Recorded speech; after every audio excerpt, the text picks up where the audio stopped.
द्वेष क्लेश से भरा ये मन है, मैला मेरा तन है।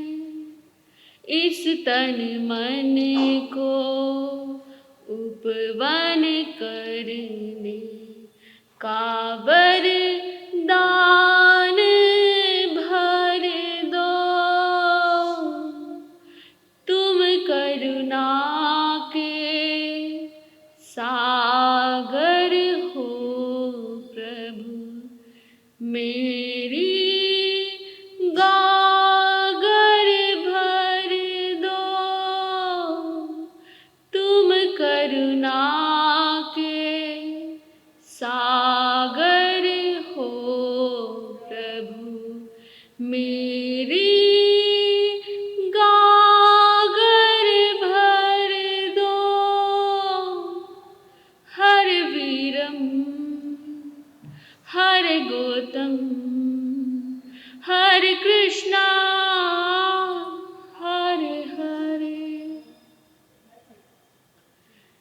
श्रमण ज्ञात पुत्र अप्रतिबद्ध विहारी, प्रबुद्ध प्रज्ञा के धारक पुरुषोत्तम, परम पिता परमात्मा भगवान महावीर स्वामी के चरणों में हृदय के असीम भावों में जो भाव विनय के शिखर पर है अर्पित करती हूँ, समर्पित करती हूँ। पूज्य गुरुदेव गणेश बाबा जी के चरणों में वंदन नमन। आइंबिल तप आराधिका दादी गुरनी जी के चरणों में वंदन नमन। गुरुवर्य तुल्य पूज्य निधि ज्योति जी महाराज साहब एवं मम आराध्य गुरुनी डॉक्टर मुक्ता जी महाराज साहब के चरणों में वंदन नमन। समस्त गुरुवर्या के चरणों में वंदन। माता पिता तुल्य श्रावक श्राविका जन आप श्री को भी वंदन नमन।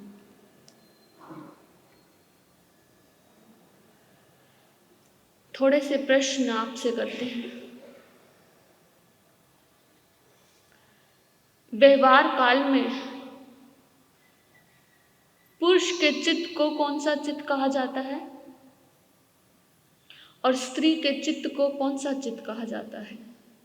इस समस्त ब्रह्मांड ने, इस प्रकृति ने दो चित्त बताए हैं।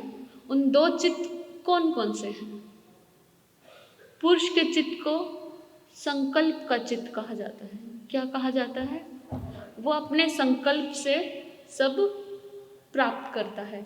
और स्त्री के चित्त को समर्पण का चित्त कहा जाता है। क्या कहा जाता है? समर्पण।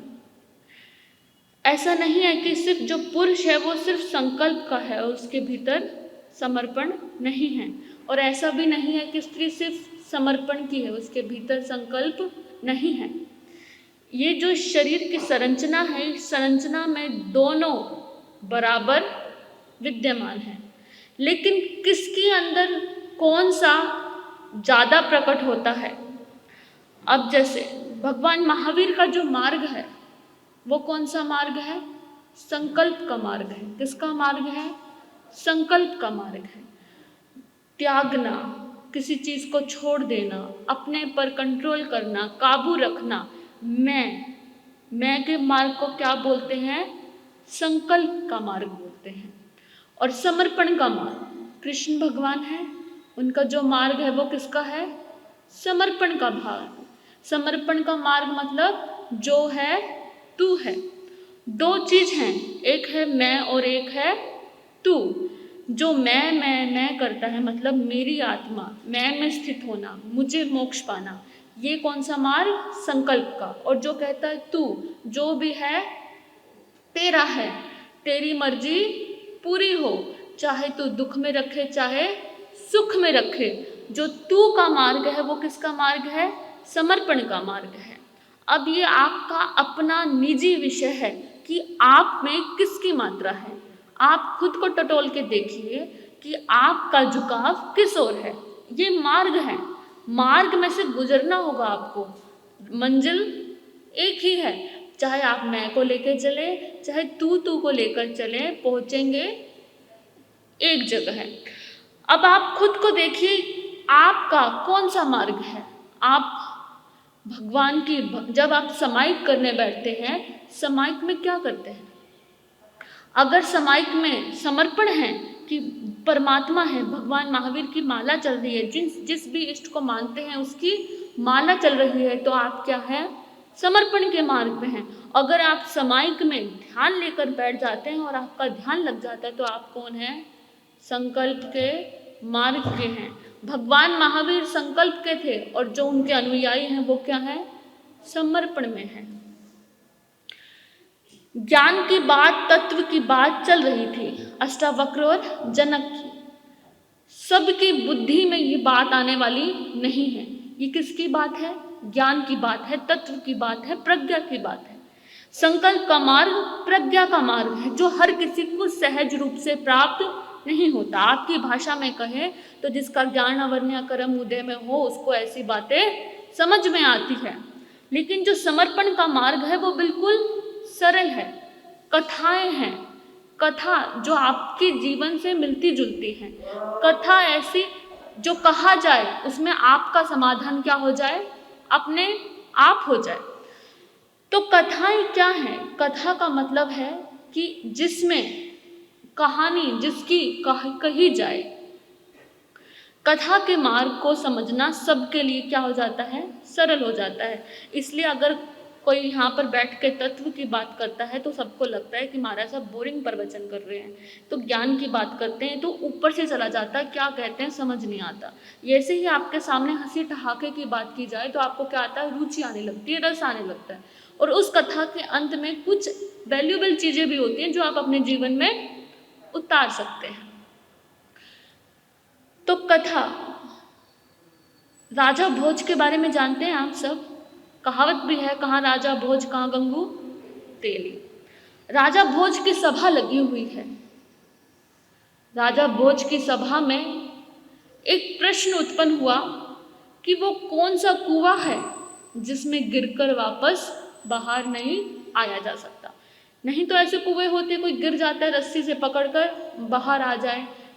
कोई भी साधन कर कर हम कुएं में गिरने वाले को बचा लेते हैं। तो राजा भोज की सभा में प्रश्न हुआ कि वो कौन सा कुआं है कि जिसमें गिरकर बाहर ना आया जाए। किसी के पास भी उत्तर नहीं था। आप बताओ, आपके पास है? वो कौन सा कुआं है जिसमें आप गिर जाओ और बाहर ना आ सको?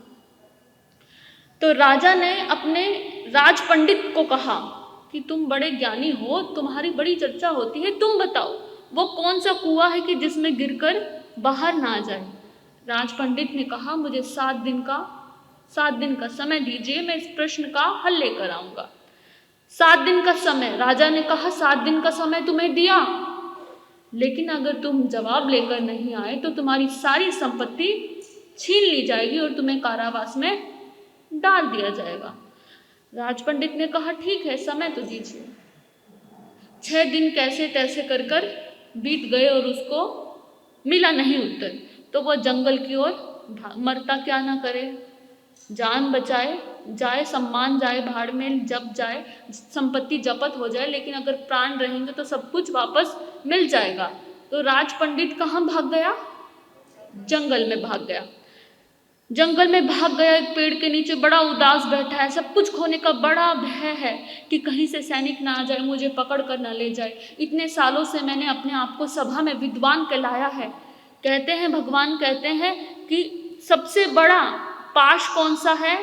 धन का पाश भी इतना बड़ा नहीं है, सुख का पाश भी इतना बड़ा नहीं है, ऐश्वर्य का पाश भी इतना बड़ा नहीं है। सबसे बड़ा है नाम का पाश, कि ये मेरा ये नाम है, सब मुझे विद्वान कहकर पुकारते हैं।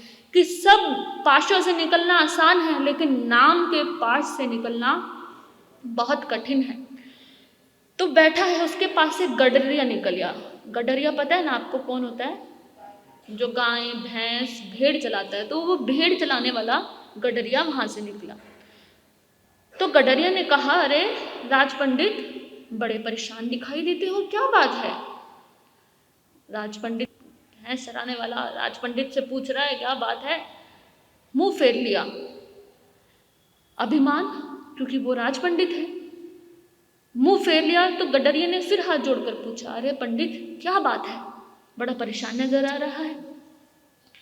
गडरिया ने कहा, पंडित ने कहा, अरे क्या बताऊं, ऐसी ऐसी बात है, मरने पे आ गया है, राजा दंड देगा तो बहुत बड़ा दंड देगा। अरे कहते इतनी सी बात, इतनी सी बात, मेरे पास पारस पत्थर है। पारस पत्थर पता है आपको क्या होता है? पारस पत्थर को घिसो तो क्या हो जाता है? सोना बन जाता है। कह रहे अरे मेरे पास पारस पत्थर है, एक राजा भोज क्या 1000 राजा भोज तेरे पीछे आएंगे, तू क्या घबराता है? कह रहे अच्छा तेरे पास पारस पत्थर है तो ला मुझे दे दे फटाफट। कह रहे अरे ऐसे नहीं। कहते फिर? कह रहे पहले मेरा शिष्य बन जा। राज पंडित और गडरिये का शिष्य? कह रहे नहीं नहीं ऐसा नहीं होगा, मैं राज पंडित हूँ, मेरा नाम है, मुझे सब विद्वान कहते हैं और मैं तेरा। कहते फिर जा, फिर मृत्यु को ले तैयार रहे। मृत्यु कब है? कहते ठीक है मैं तेरा चेला बनने को तैयार हूँ। कह रहे ठीक है अगर मेरा चेला बनने को तैयार है तो तुझे मेरा झूठा खाना होगा। कह रहे मैं ब्राह्मण और गडरिये का झूठा खाऊं, नरक भेजेगा क्या मुझे? कह रहे ठीक है फिर जा राजा भोज के पास, मरने को तैयार रहे। फिर झुक गया। कहते चल मैं तेरा झूठा भी खा लूंगा। कह रहे ठीक है, वो जो खोपड़ी पड़ी है ना सामने, उस खोपड़ी में मैं दूध दोहाऊंगा और उसे झूठा करूंगा और फिर तुझे खिलाऊंगा। कह रहे मानव की खोपड़ी, मानव की खोपड़ी में मैं? कह रहे जा फिर। कह रहे ठीक है मैं तैयार हूँ।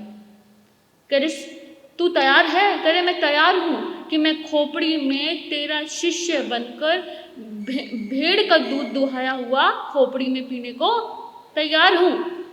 क्योंकि क्यों तैयार है? क्योंकि उसको क्या मिलेगा? पारस का पत्थर मिलेगा। तो कहता कुछ समझा? पंडित कहा क्या समझा, जल्दी से दे, पारस पत्थर चाहिए मुझे।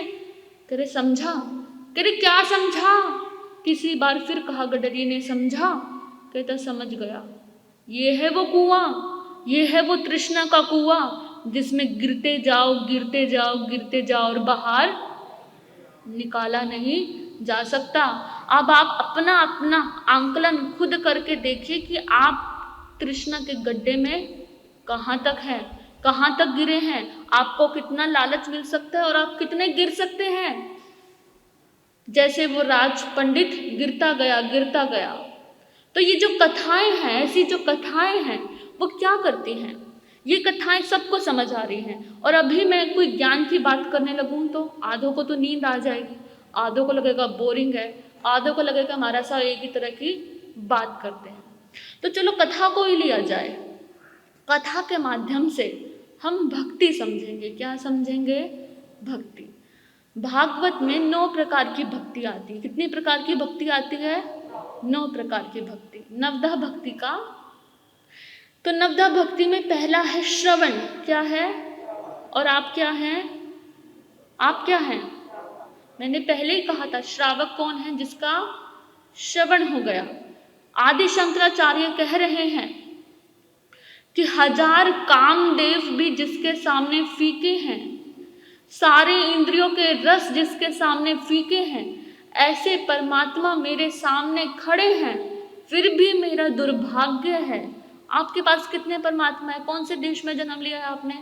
भारत में जन्म लिया है। कितने भगवान हैं? लोग हंसी मजाक में उड़ाते हैं इतने भगवान हैं, पर सौभाग्य देखिए इस धरती का, हर जगह से क्या है? भगवान पैदा हुए हैं। हर जगह पे क्या हुआ है? परमात्मा।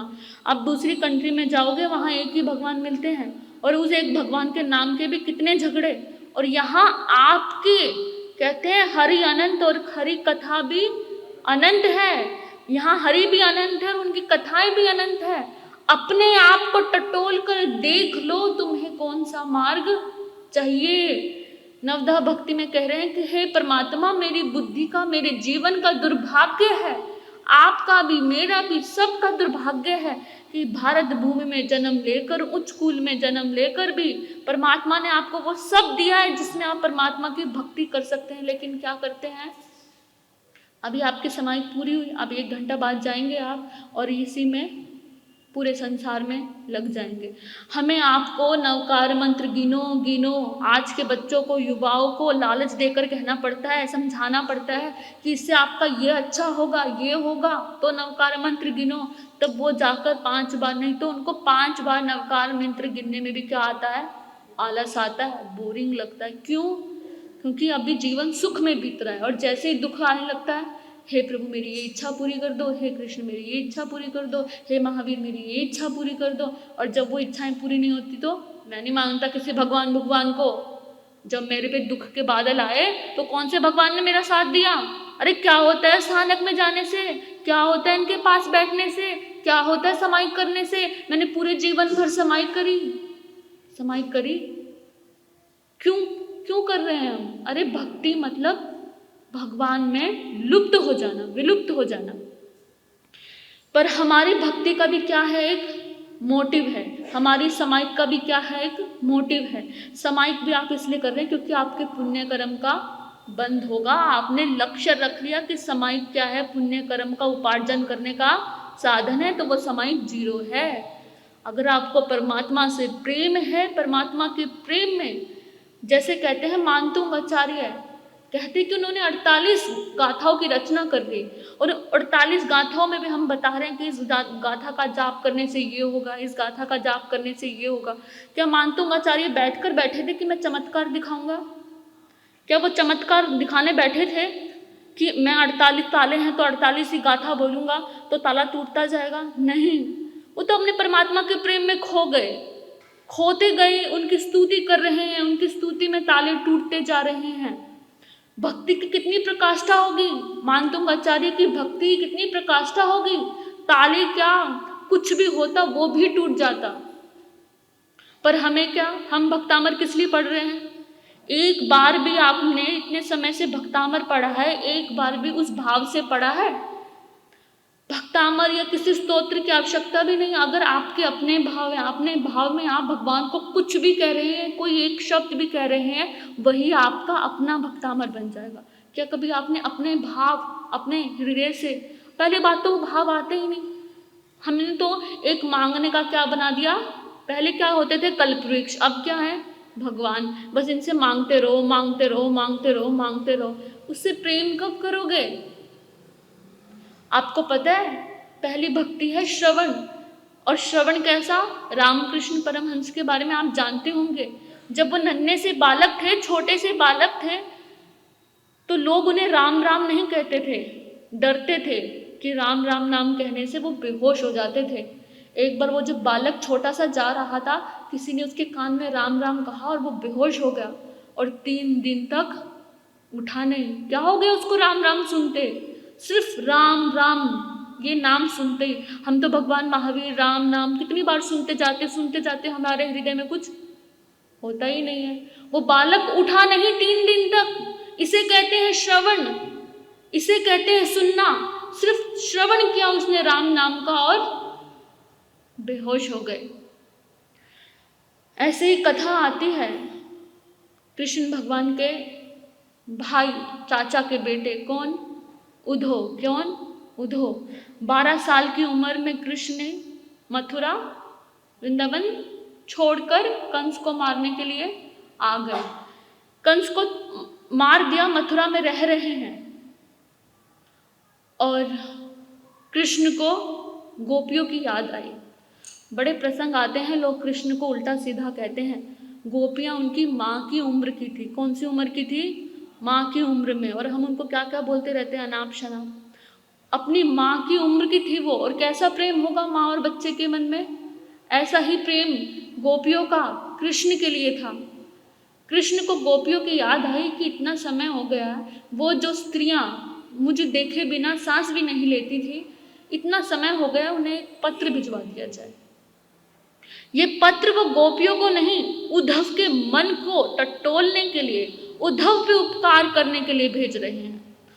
उन्होंने उद्धव को कहा, जा उद्धव, जाके पत्र देकर आ। तो उद्धव कहता, अरे कृष्ण, अरे भ्राता, तुम क्या हो? हाँ, तुम कहाँ गोपियों के पीछे फिर रहे हो? क्या उनको पत्र भेज रहे हो? वो गाँव की गंवार औरतें जिनको ना पढ़ना आता है, ना लिखना आता है, ना कोई सहूर है। तुम एक राजा के राजकुमार हो, तुम क्या अपना समय नष्ट कर रहे हो? भगवान कुछ नहीं बोले। बोले जाओ तुम ये पत्र लेकर एक बार मथुरा को होकर आ जाओ। तो उद्धव क्या चल पड़े, चल पड़े कि मैं उन गोपियों को समझाऊंगा, अरे क्या ये राग में पड़ी हुई है, क्या ये कृष्ण कृष्ण के राग में पड़ी हुई है, कुछ तत्वों को जाने, आत्मा को जाने, परमात्मा को जाने, ये क्या कृष्ण के नाम का आलाप करती रहती हैं दिन भर। उद्धव चल पड़े। जब उद्धव पहुंचे तो देखा कि सारी जगह उदासी छाई हुई है। क्या छाई हुई है, क्यों छाई हुई है?